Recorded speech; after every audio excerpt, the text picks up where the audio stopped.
Thunderball Lifeline Launcher, a flashlight that shoots pepper bullets and sells for $299. Schools across the country have armed their teachers with this bad boy. The Eagle gunshot detector can sense gunshots, pinpoint their location, and even tell you the type of gun. 53 school districts in Wisconsin didn't even blink when they dropped $6 million on this kitsch. And my personal favorite? Smoke cannons that spew haze from the ceilings to confuse a shooter, which were featured on the Safest Schools in America Today Show episode. That school? Southwestern High School in Shelbyville, Indiana. The Atlantic of August 8, 2018 explains that with each new school shooting, Columbine, Sandy Hook, Parkland, it adds fuel to a multi-billion-dollar industry encompassing everything from sophisticated surveillance technology to high-priced consultants. As each new tragedy sparks fresh outrage from parents, education leaders say they are inundated with sales pitches from security companies, each with the same basic message: you could be next. The Chicago Tribune of October 3, 2018 explains that while most people would agree that schools would be safer with added layers of protection like perimeter fencing, limited entryways, and classroom hiding spaces, there is no independent research suggesting that any of the high-tech hardware or gadgets schools are buying will save lives. With little research or money invested in feasible solutions, we've turned towards shiny things to give ourselves peace of mind in the midst of a problem for which there is no easy fix.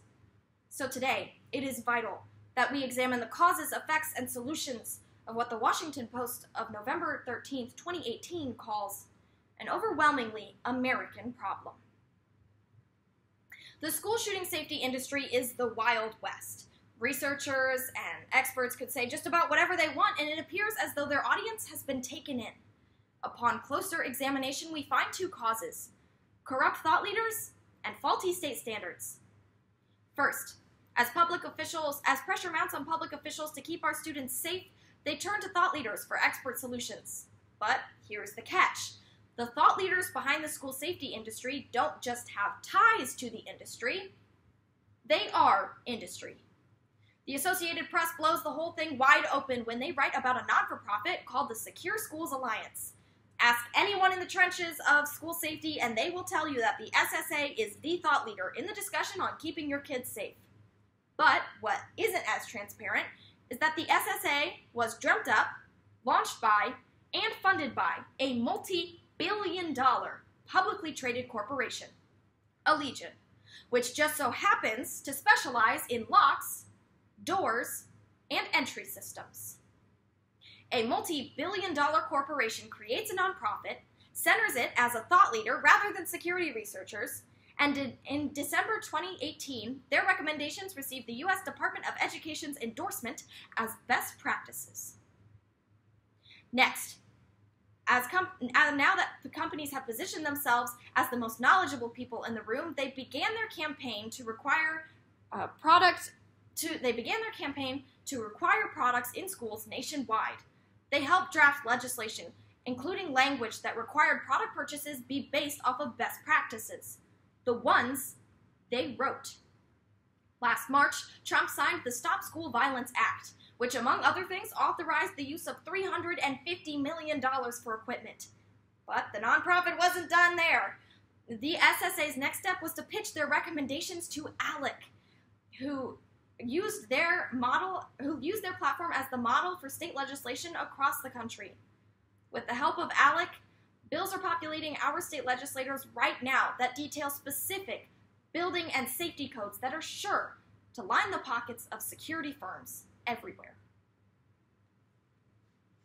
Funneling millions of dollars into high-tech hardware and technology not only wastes taxpayers' money, but it makes our schools less safe and drowns out important conversation. First, while AI camera tracking and radio frequency ID tags and smoke cannons may seem like great safety theater, there is no evidence suggesting any of these strategies make our schools safer. For example, take metal detectors. There is no research suggesting that they are worth the $1,000 to $30,000 price tag.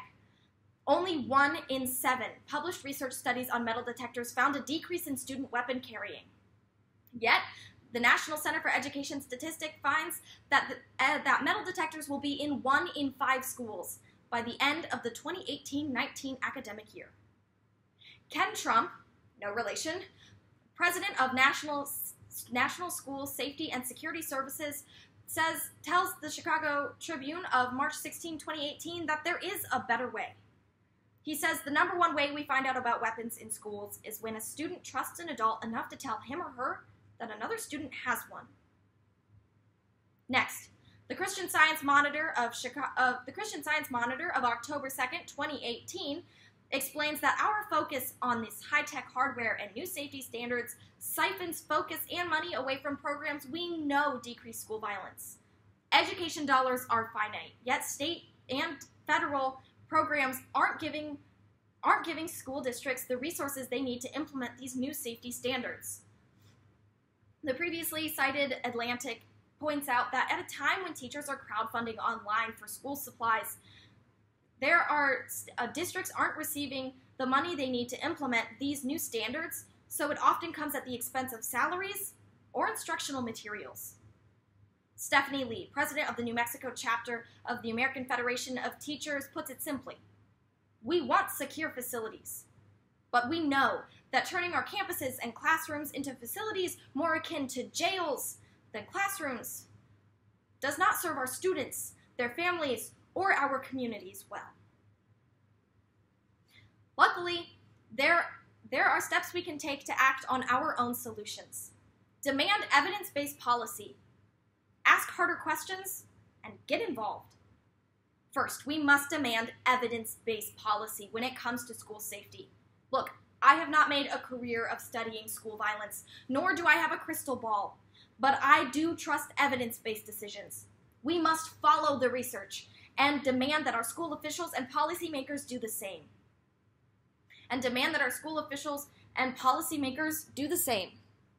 I've spent the past few weeks studying school violence, and I can tell you that if we really want to prevent it, aside from sensible gun laws, we need to address mental health, bullying, and school climate.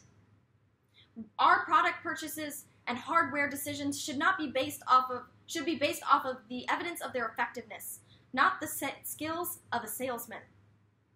The ACLU's January 2019 report finds that 14 million students are currently enrolled in schools that have access to one or more police officers, but no counselor, psychologist, or nurse.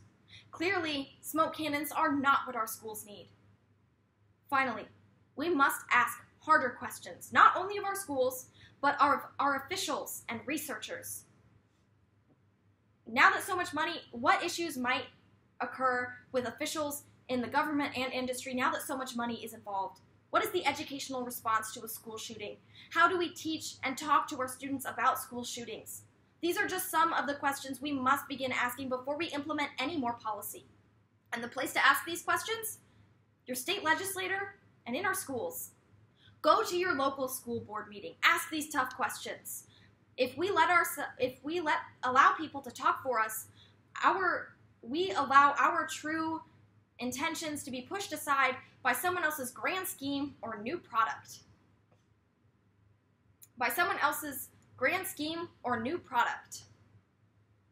When we allow our true intentions to be pushed aside, we allow our intentions to be pushed aside by someone's grand scheme or new product. It is our responsibility to call out these fake thought leaders and engage in conversation that is real, open, and unbiased.